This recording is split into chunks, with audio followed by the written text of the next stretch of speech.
Hey folks, we're going to be making some pizza dough here today.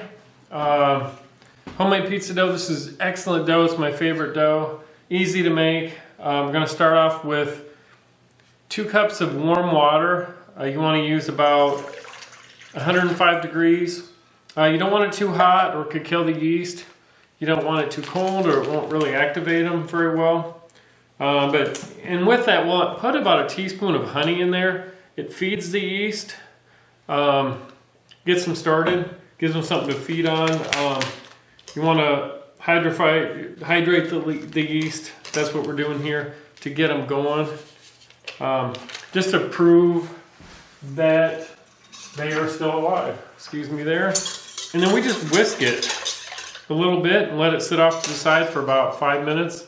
We'll come back to it and it should be bubbly and blooming, and then we can proceed on with the dough. So we're just going to let this sit here for a few minutes and come back to it.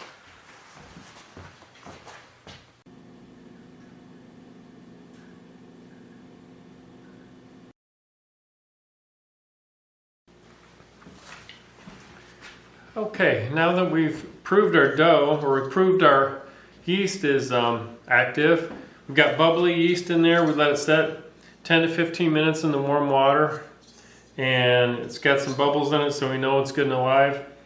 Now what we're going to do is, I've got about 5.5 cups of AP flour, and I've already put a teaspoon and 3/4 of fine sea salt in the flour. And you can use bread flour too. It's a little higher protein content, so it's going to be a little chewier crust. But I use just AP flour most of the time. Like I said, 5.5 cups. And what you do is, I'm just going to put about 1/3 of it in the water at a time, or initially, I should say. And then we're just going to find a wooden spoon and go ahead and stir that up and get it pretty smooth. You just want to get it going. Get the sides of the bowl. And just really get that, initially, just get it worked in so you got a nice smooth, almost a batter initially. Then we get a nice smooth paste out of it. Go ahead and whisk in the remaining real slow. You can whisk it in. I'm just kind of putting it in and spooning it in. But do it in stages, so you don't want to put it all in real quick and just end up with kind of a lumpy mess. And once it kind of gets worked in, add a little more. Like I said, I've got about 5.5 cups of flour in there in the bowl, and I'm only going to put in between 5 and 5.5. It depends on your humidity. If you got a humid environment, you may not need as much. If it's drier, excuse me, the other way around. If it's drier climate like we have right now, it's winter time, you probably need a little less flour. If it's a really more of a humid environment, you may need a little more flour. But anyway, what you do is you just kind of keep adding flour till you get down to about the last 1/2 cup or so, and it's going to get tougher to stir. You just keep stirring until the dough kind of falls off the sides of the bowl. You'll end up with what you want to have is just kind of a little bit of a sticky mess, you'll think, but it won't end up that way.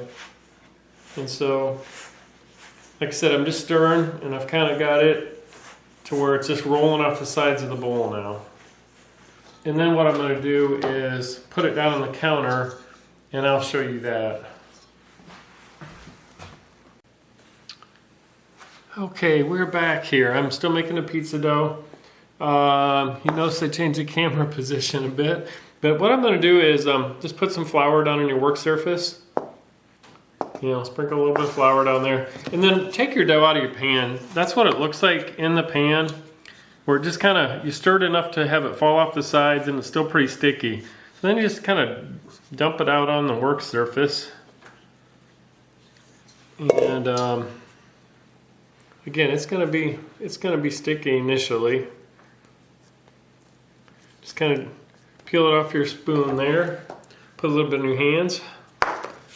And just kind of work it, pull it away from you initially, and then kind of pull it back. And then just kind of make sure you have some flour down. Like I said, enough flour so you don't stick to everything. And just kind of fold it back onto itself. Push it away, fold it back. It's not really kneading, but initially it kind of works better to get it started. Then you can kind of go into more of a kneading type fashion where you're folding it repeatedly and turning it. And we're just going to do this and probably for 6 to 8 minutes, something like that. Add a little bit more flour if you need to. But just keep kind of, and I'm not the best at this, but anybody can knead dough. Really, all you're doing is working the dough, distributing the proteins, activating the protein, activating the gluten, I should say.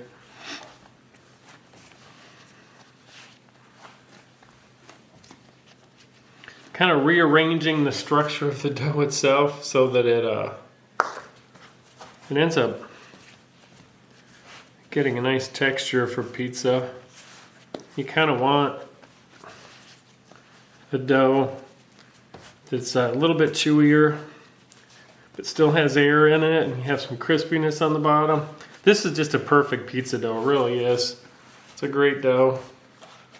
So you just want to keep working this until it's going to be still a little bit tacky when you're done, but it's going to be mostly smooth. And the longer you work the dough, the chewier your crust is probably going to be, because you've worked the gluten, and it just gets a little bit chewier the more you work with it.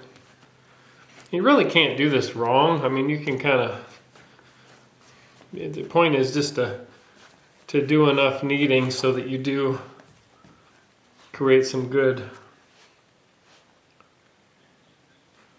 chewiness and texture that you're going to have in your pizza. It lets you stretch the dough out so that it doesn't rip.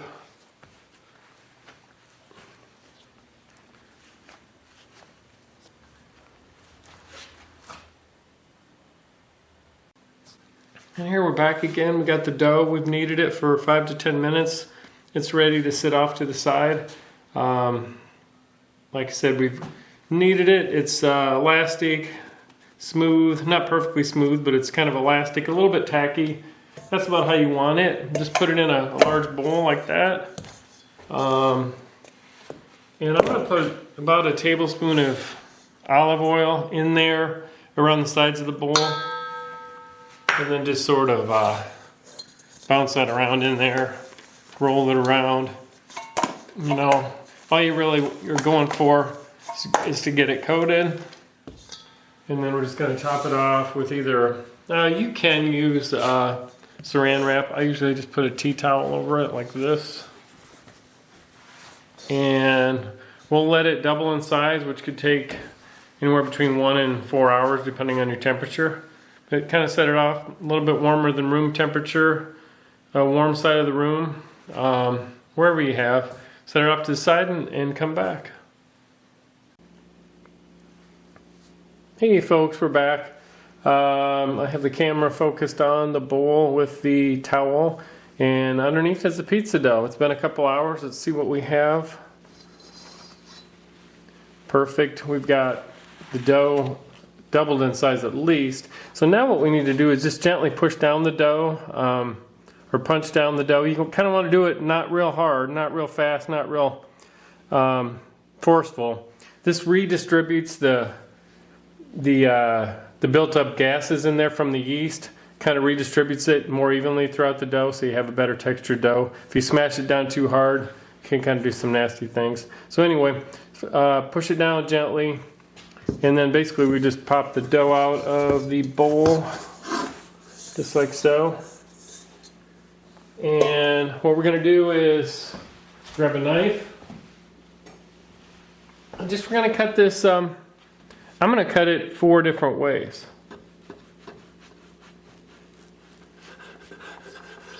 So that's all, just evenly divide the dough however you want. I usually do, 4 sections. And it's a good idea to kind of spray. You can spray down your knife before you do this, if I'd have been thinking. But you don't really have to. So you have nice, beautiful dough. And now, all you need to do, and a little test you can do is just like I did here. You can push your thumb in to the dough to test it. If your thumbprint remains in the dough basically without springing back, that means the dough is about where you want it. Just for the time being, I usually wrap them in saran wrap and pop them in some Ziplocs, which I'm going to do. I'll put them in the fridge for a half hour, let them rest. That kind of lets the dough go through another rise. It'll actually rise again a little bit and kind of settle. And that's where you can pop it out of the fridge and form it into pizza. Alright, so we got the dough out of the fridge. You can see it's doubled up again in size. It's really puffed up.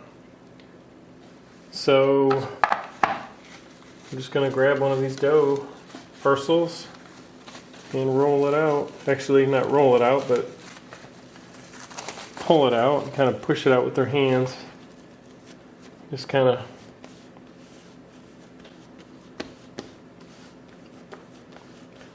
push it and pull it until you get the shape you want and the thickness you want. This is a great crust for the crispy with air pockets.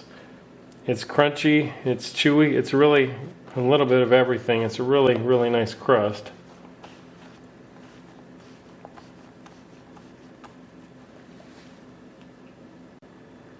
Okay, so we got our pizza in the shape and size we want.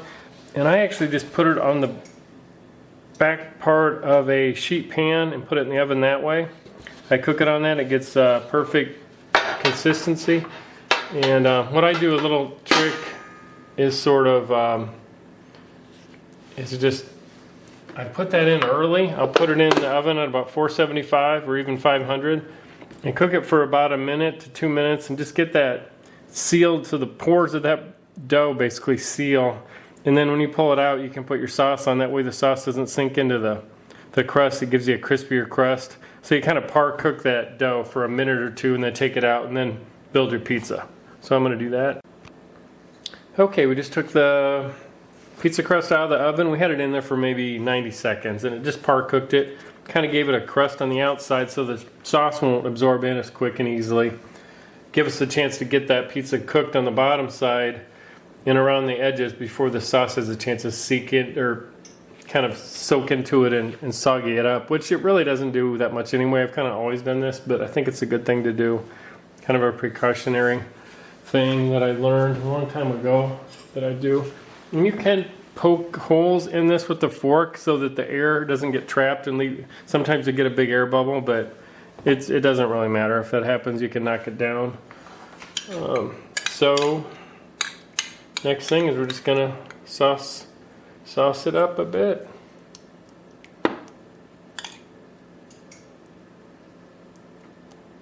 And this is a real, just a kind of a chunky, rustic, homemade sauce I've got going on here. I don't usually put a lot. I like the red sauce, but I don't like having it crazy soupy either. And what we'll do is we'll leave you notice we kind of ringed the outside with our thumb to leave a little bit of a edge, which is pretty common. But if you do that, then you can come in later. And neat thing to do is to take some garlic butter, about 2 minutes before the pizza's done and pull it out and baste that on there, and you'll have a really nice flavorful garlic buttery crust on the outside. Maybe put some oregano in it as well. It's kind of neat. So I think we're good to go there.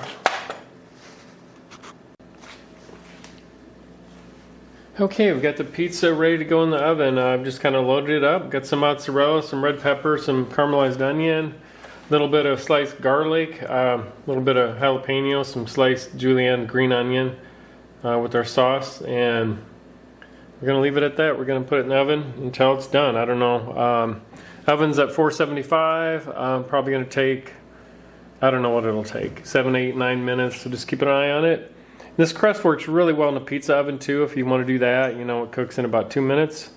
But we're going to put it in our oven in the kitchen right now.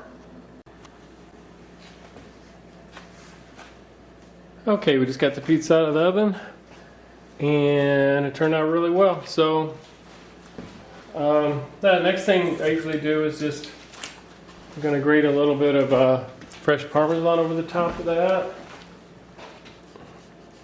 Never a bad thing. And then I'll actually take a little bit of the garlic oil that we kind of brushed around the edge of the crust a minute before it was done. We kind of did that, so got a nice garlicky oil butter crust on the outside. I'm going to take some of that same and just kind of drizzle a little bit of that on there, and then back that up with a little acidity from tiny little bit of fresh lemon juice. And then I normally go and a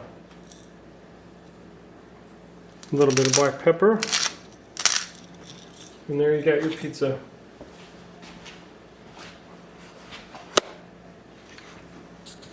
Enjoy.